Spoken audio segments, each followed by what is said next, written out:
So today we're going to talk about the heart, okay? And the heart and blood vessels are part of what we call the cardiovascular system. Your heart pumps the blood. It is muscle. And the arteries carry blood away from the heart to capillaries, while veins carry blood from the capillaries to the heart. So it is a system that goes back and forth, carrying oxygen and carbon dioxide. We need to understand the structure of the heart. It is a four-chambered muscular pump, right? When you learned about tissues, you learned about a certain type of muscular tissue called cardiac tissue. And cardiac tissue, remember, was involuntary, meaning it pumps and contracts on its own. You don't have to think about making your heart pump. It just does it, right? It lies between the lungs, superior to the diaphragm. So the heart is located in the thoracic cavity, in the mediastinum, between the lungs, and deep into the sternum. From its superior to its inferior midpoints, it is tilted towards the left. So about 2/3 of the heart lies to the left of the median plane. The broad superior portion of the heart, called the base, is the point of attachment for the great vessels. The inferior end tapers to the blunt point, which is called the apex, immediately above the diaphragm. The adult heart is about 9 centimeters wide at the base and 13 centimeters from the base to the apex, and 6 centimeters from the anterior to the posterior at the thickest point, roughly the size of your fist, and it weighs about 300 grams. The heart has some protective coverings, okay? The pericardium is what surrounds the heart and the associated blood vessels. There is an outer fibrous pericardium, which is attached to the diaphragm, sternum, vertebral column, and connective tissues. And there is what's called an inner parietal pericardium that lines the fibrous pericardium and folds back to form the visceral pericardium, which is the outer heart wall.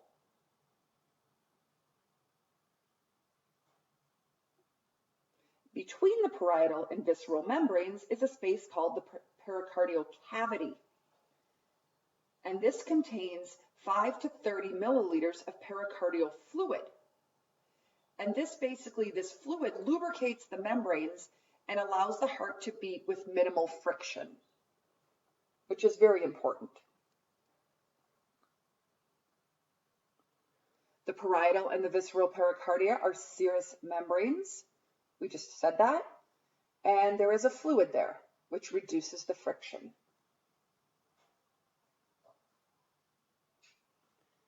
Then you have an actual heart wall. And there are 3 layers to the heart wall: the myocardium, epicardium, and endocardium. The epicardium, which is also called the visceral pericardium, is a serous membrane of the external heart surface. It consists mainly of a simple squamous epithelium overlying a thin layer of areolar tissue. In some places, it also includes a thick layer of adipose tissue, whereas in other areas, it is fat-free and translucent, so that the muscle of the underlying myocardium actually shows through. Then you have the endocardium. A similar layer lines the interior of the heart chambers. Like the epicardium, this is made of simple squamous epithelium underlying a thin areolar tissue layer. However, it has no adipose tissue. The endocardium covers the valve surfaces and it's continuous with the endothelium of the blood vessels. And then we have the myocardium. This lies between these two and is composed of cardiac muscle. This is by far the thickest layer and performs the work of the heart. Its thickness is proportional to the workload on the individual chambers. And we're going to talk about the chambers in just a minute.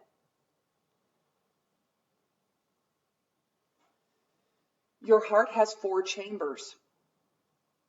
It has 2 superior chambers that are the right and left atria, and it has 2 inferior chambers that are the right and left ventricles. And they are shown here in the diagram. The atrias receive blood from veins, and the ventricles pump blood to the arteries. There is also an atrial septum and an intraventricular septum, which separates the atriums and the ventricles.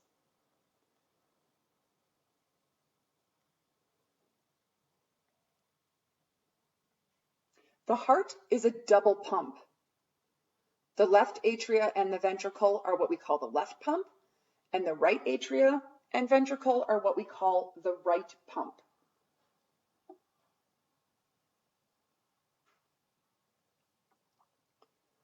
The differences in the wall thickness depend upon the work performed by the chamber. So the ventricles have much more muscle than the atria. The atria pump to the ventricles, and the ventricles then pump out to the rest of the body areas. The left ventricle is the most muscular, and it pumps blood to the entire body. The right ventricle has less muscle and only pumps blood to the lungs.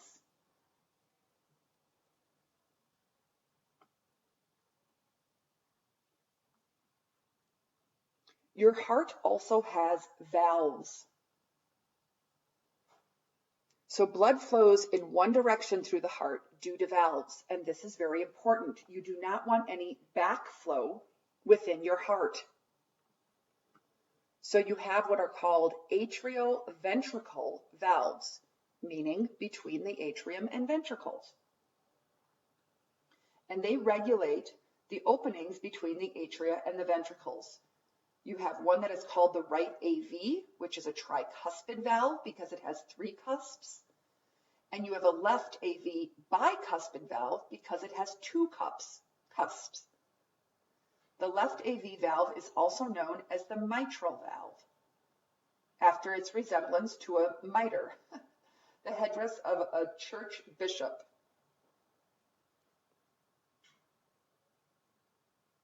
And again, these valves are very important because you do not want any backflow.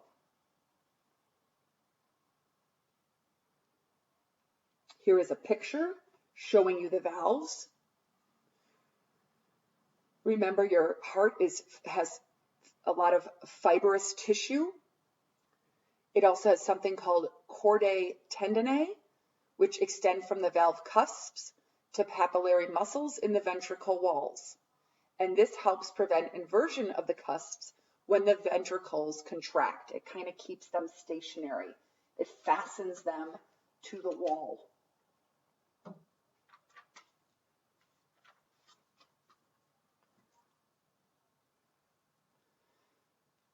They basically prevent the AV valves from flipping inside out or bulging into the atria when the ventricles contract.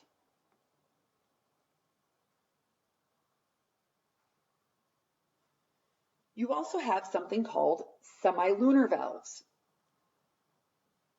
These regulate the flow of blood from the ventricles into the great arteries.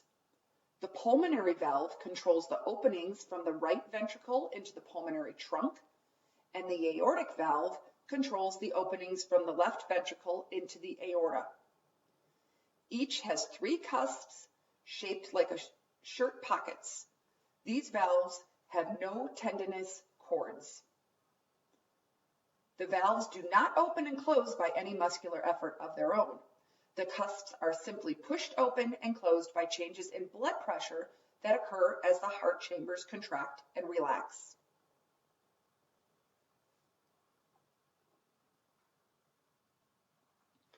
Here is a picture of those.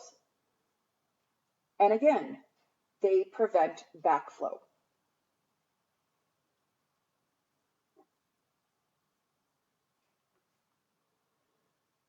you have something called a cardiac cycle. And it includes the systole and the diastole. And this is the contraction phase and the relaxation phase.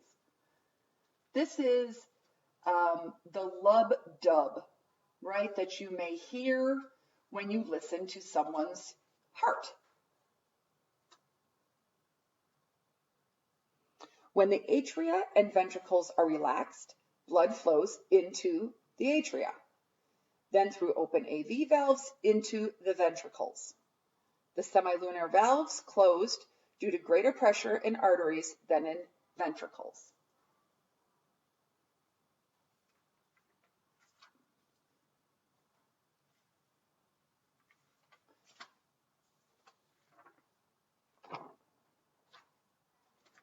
When you take your blood pressure, you get two numbers.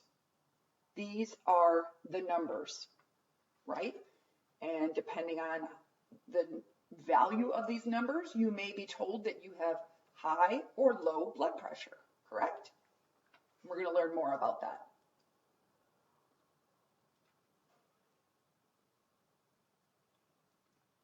So the atrial systole forces more blood into relaxed ventricles, while the ventricular diastole increases blood pressure in ventricles. This is where the AV valves close and the semilunar valves open. Blood then moves from the ventricles into the arteries.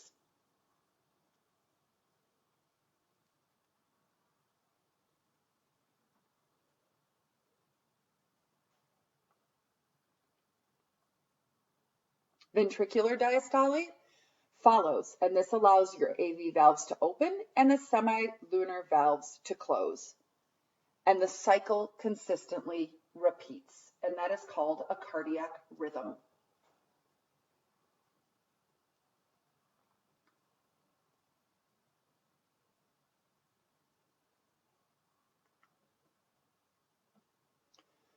As I mentioned, this was the lub-dub sound. So when you listen, if you take your heart, if you listen to your heart rate, you can sometimes hear this. And this is literally the valves opening and closing. So the lub is the closing of the AV valves during the ventricular diastole, and the dup is the closing of the semilunar valves during ventricular systole.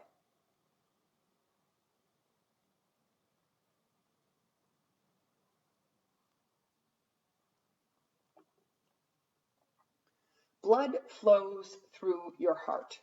Obviously, we know that. And we need to understand how it does that and the order in which it does that. So you basically have two main circuits of blood flow. You have a pulmonary circuit and you have a systemic circuit. The pulmonary circuit carries blood to the lungs for gas exchange and returns it to the heart. The systemic circuit, which supplies blood to every organ of the body, including other parts of the lungs and the wall of the heart itself. Your pulmonary circuit is carrying deoxygenated blood, and it's flowing from the right ventricle to the lungs. Then on the flip, the oxygenated blood flows from the lungs to the left atrium. In the systemic circuit, you have oxygenated blood flowing from the left ventricle to the body and deoxygenated blood flowing from the body to the right atrium.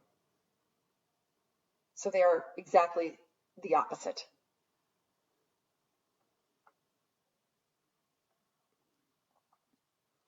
There are some steps of heart circulation. The superior and inferior vena cava return blood from the body to the right atrium. The pulmonary veins return blood from the lungs to the right atrium. The atria push blood into the ventricles. The right ventricle then pumps blood into the pulmonary trunk. Blood moves from right to left pulmonary arteries, which then heads to the lungs. and the left ventricle pumps blood into the aorta, which carries blood out of the body.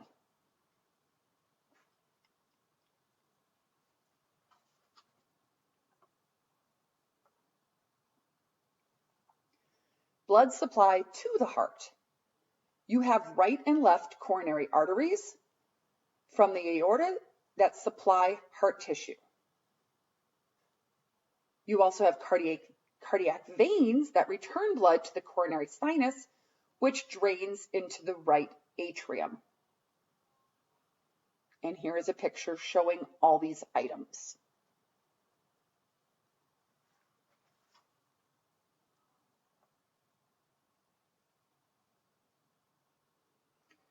There's something called a heart conduction system. And this consists of specialized muscle tissues that act as neural tissue.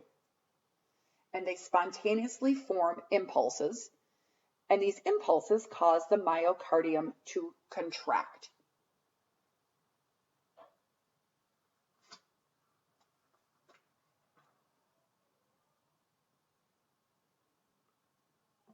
So you have a bunch of distinct parts within your heart. There is what's called a sinoatrial node, or SA node. There's an atrioventricle node, or AV node. There is an AV bundle, and there are Purkinje fibers.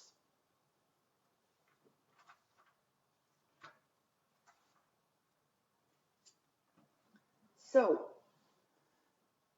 the heartbeat is coordinated by a cardiac conduction system composed of an internal pacemaker and nerve-like conduction pathways through the myocardium. It generates and conducts rhythmic electronic signals in the following order. The SA node is a patch of modified cardiocytes in the right atrium, just under the epicardium near the superior vena cava. This is known as the pacemaker, and it initiates each heartbeat and determines the heart rate. So the SA node is your pacemaker. It signals from the SA node spread throughout the atria. You then have an AV node, which is located at the lower end of the interatrial septum near the right AV valve. This node acts as an electrical gateway to the ventricles. The fibrous skeleton acts as an insulator to prevent currents from getting to the ventricles by any other route. You also have what's called an AV bundle. That is the atrioventricular bundle, or sometimes called the bundle of His. And this is a pathway by which signals leave the AV node. The bundle soon forks into right and left bundle branches, which enter the interventricular septum and descend towards the apex. And then the Purkinje fibers. These are nerve-like projections or processes that arise from the lower end of the bundle branches and turn upward to spread throughout the ventricular myocardium. Purkinje fibers distribute the electrical excitation to the cardiocytes of the ventricles. They form a more elaborate network in the left ventricle than in the right.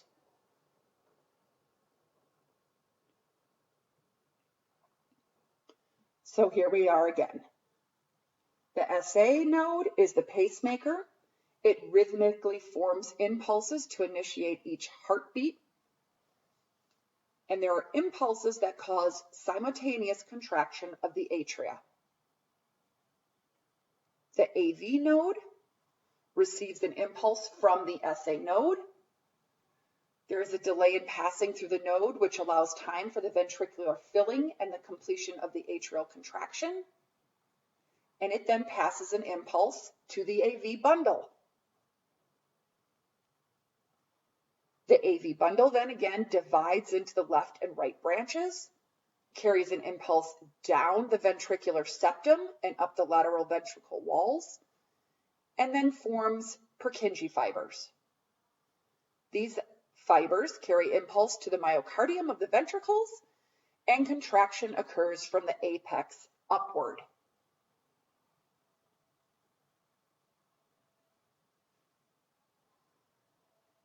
You may have at one time had an ECG or an EKG, which is an electrocardiogram. And this is a recording of the electrical current generated during a heart contraction. So if you are possibly having any problems, or you think you have a heart issue or a heart murmur, you may get an electrocardiogram rather. And this will allow them to basically, doctors, to see exactly how your heart is beating and how these electrical currents are taking place and if they are taking place correctly. So, the echocardiogram has three distinct waves. There's what's called a P wave, a QRS wave, and a T wave. And the way that these are shown in the graph allows a doctor to distinguish if you are having any issues.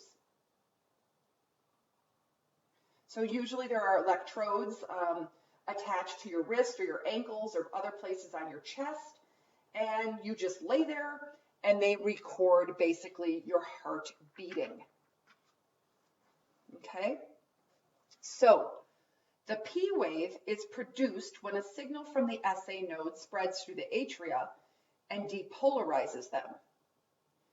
Atrial systole begins about 100 milliseconds after the P wave begins during what's called the PQ segment. This segment is about 160 milliseconds long and represents the time recorded for impulses to travel from the SA node to the AV node. So the steps we just talked about are now being displayed basically with these letters on this graph. You then have the QRS complex, which consists of a small downward deflection, which is the Q, a tall sharp peak, which is the R, and a final downward deflection, S. It is produced when the signal from the AV node spreads through the ventricular myocardium and depolarizes the muscle. This is the most conspicuous part of the ECG because it is produced mainly by depolarization of the ventricles, which constitute the largest muscle mass of the heart and generate the greatest electrical current. Its complex shape is due to the different sizes of the two ventricles and the different times required for them to depolarize. Ventricular systole begins shortly after the QRS complex in the ST segment. Atrial repolarization and diastole also occur during the QRS interval. But atrial repolarization sends a relatively weak signal that is obscured by the electrical activity of the more muscular ventricles. The ST segment corresponds to the plateau in the myocardial action potential and thus represents the time during which the ventricles contract and eject blood. The T wave is generated by ventricular repolarization immediately before diastole. The ventricles take longer to repolarize than to depolarize. The T wave is therefore smaller and more spread out than the QRS complex, and it has a rounder peak. Even when the T wave is taller than the QRS complex, it can be recognized by its relatively rounded peak. The ECG affords a wealth of information about the normal electrical activity of your heart, and deviations from a normal are really, really valuable for diagnosing abnormalities in the conduction pathways, or myocardial infraction, enlargement of the heart, or an electrolyte or hormone imbalance. So there's a lot to be read from what looks like a simple wave there on a chart. And that concludes our first heart lecture.